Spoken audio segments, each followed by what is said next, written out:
It was a war, said Israel, to dismantle Hamas's infrastructure.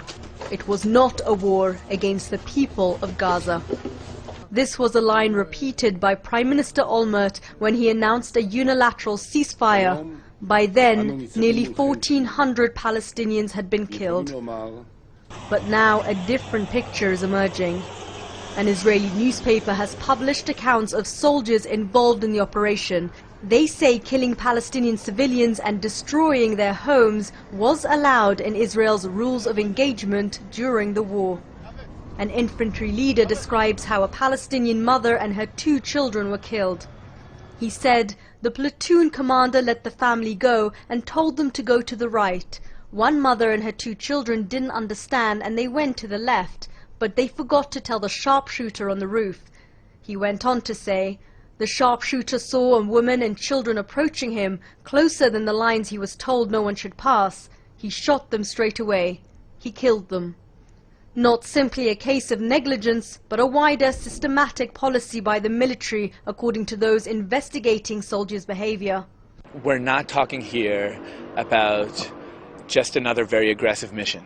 We're talking about here about just a different category of aggression, which hasn't been around at all during the Second Intifada, even in the most aggressive parts of it.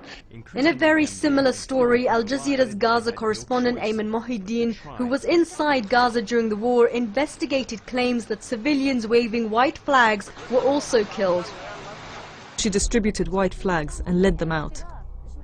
She walked at the front carrying a white flag, followed by other women carrying their children.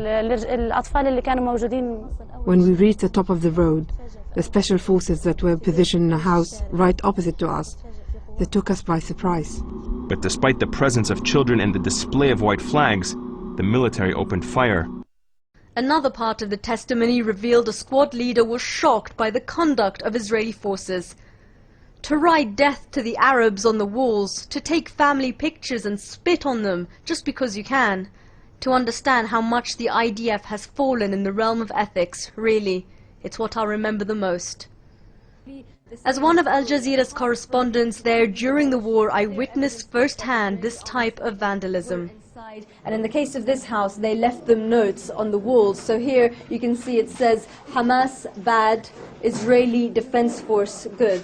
And just below it, it says IDF or Israeli Defense Force, we're here. While many insist an independent investigation is what's needed, for now the Israeli army say they'll look into the soldiers' testimonies themselves. We have decided to open an investigation, a thorough investigation, to check these matters. It's important for me to say that the IDF policy is to save lives on both sides of the border. It's been 2 months since the war on Gaza ended. The physical and emotional destruction of a people and a territory still evident on every corner. The soldiers' testimonies may back up the stories we were hearing throughout the war, but the question is whether they'll bring the people of Gaza any closer to the justice that has so far evaded them. Shireen Tadros, Al Jazeera, Jerusalem.